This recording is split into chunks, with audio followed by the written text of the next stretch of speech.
In today's video, we'll learn that betrayal is not an option in modern society. Tanks and other troops can turn into ships.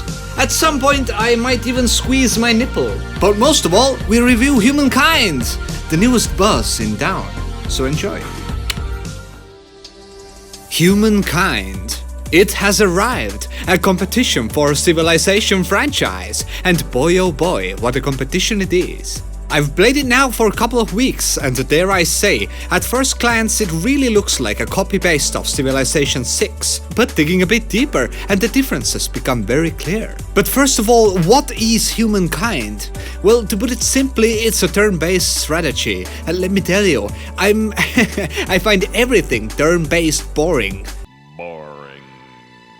Usually, I like RTS genre the most, because it keeps me sharp, it keeps me on my toes, ready to strike. It also teaches me critical thinking, and every so often reminds me how I can sometimes totally freeze while multitasking. Thus, in comparison, turn-based games offer much desired relaxation. You have infinite amount of time to plan your moves, scratch your family jewels, organize your plan and execute everything with perfection.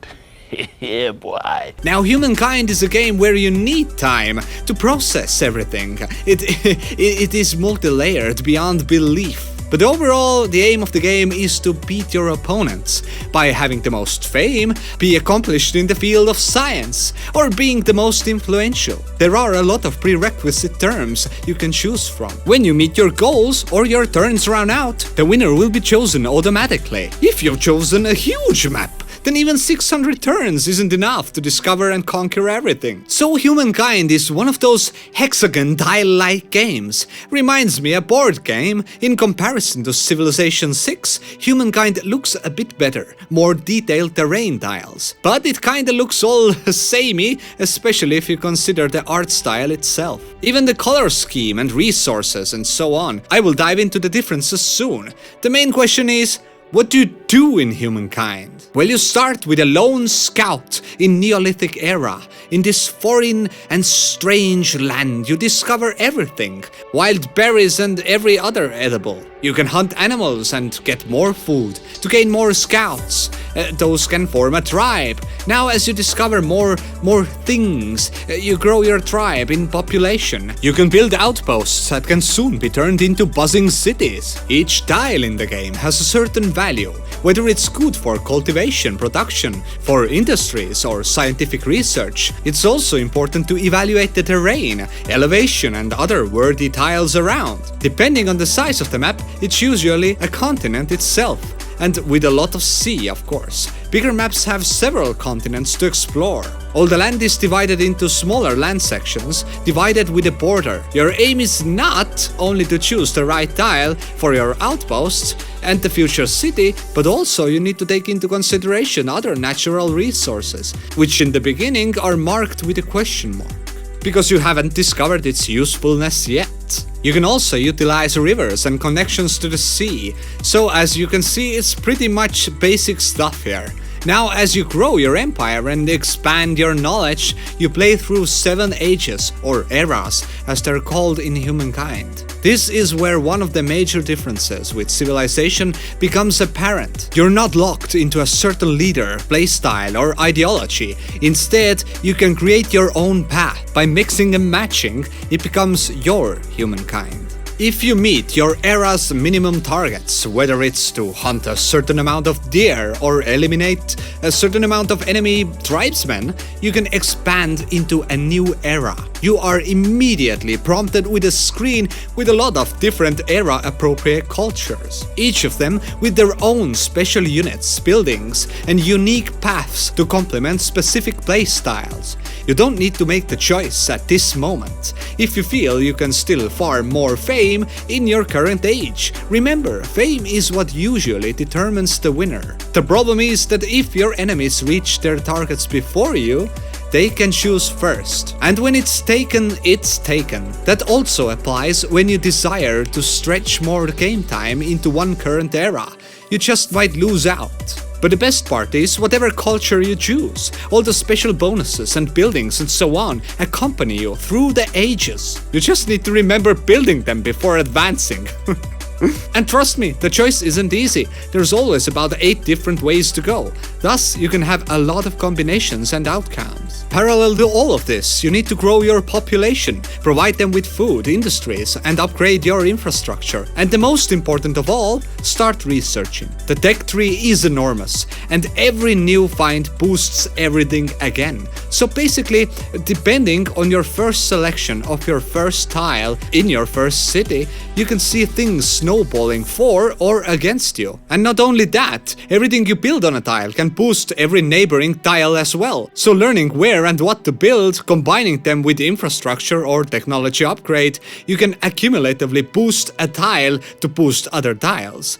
Adjacent tile bonuses, if you will. Not only your culture selection, but also your actions in certain events can customize your path as a leader. An ideology axis where you can choose and carve a tailored view of your understanding of the world, how you want your people to live. You have 8 ideologies. Some lead towards liberty, some to authority, some might want to be more traditional, but some of you might go towards progress. Every choice might lead to a world event. These themselves may trigger other events that can later bite you back or vice versa, be useful. Also, ideology axis bonuses give a lot of extra boosts for your each turn, so make sure to stay the course to capitalize on everything.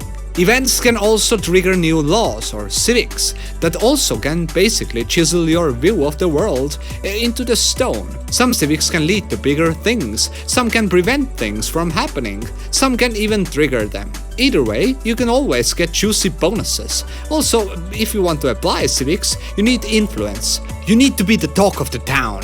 You need to be the boss. You need to have more followers than Dan Bilzerian or Cristiano Ronaldo.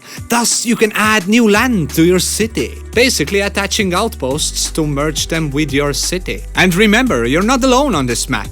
You have competition. Needless to say that foreign relations, diplomacy and trade routes are also very important.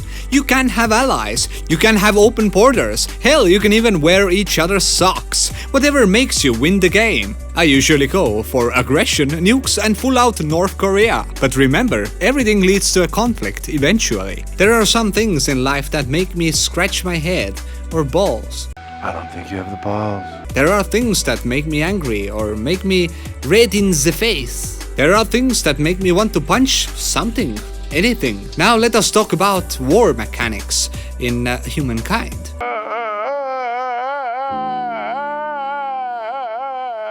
After all, this is a game about conquest after all. Sooner or later, you will have battles across the map. The system itself has definitely received a huge facelift compared with Civilization 6. It's like Mickey Rourke before and after pictures. But as you can see, even though they're different, it still doesn't mean that the second one is better. So there's this thing called war support.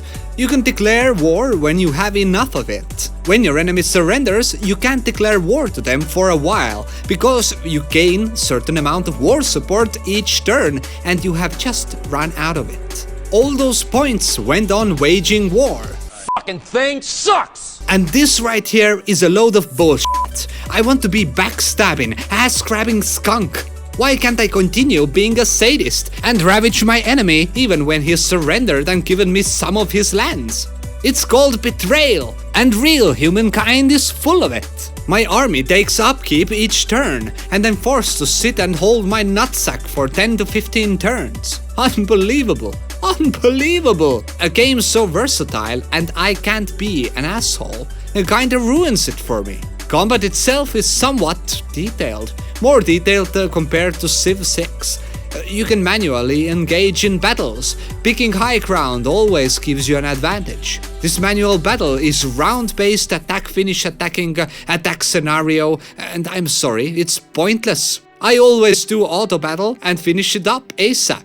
But yeah, I know, the difficulty. When you amp up the difficulty, it ceases to work then. The manual battle is your best bet. With your armies, you can ransack enemy territories, build outposts, and even move villagers from one town to the other. In the beginning, of course. Later on, you can move your troops using railroad stations in your city, which makes moving them a lot quicker. You go through ancient, classical, medieval, early modern, industrial, and contemporary era, starting from throwing shit and spears to modern tanks, internet, and space exploration. And of course, Amplitude Studios has promised DLCs, so maybe we'll receive even more eras with Elon Musk. Easily, yeah. As the game progresses, of course, you can build nuclear weapons, several different kinds actually, and my, what a devastation they leave behind. There is discernible pollution in this territory, but no need for gas masks. Yet.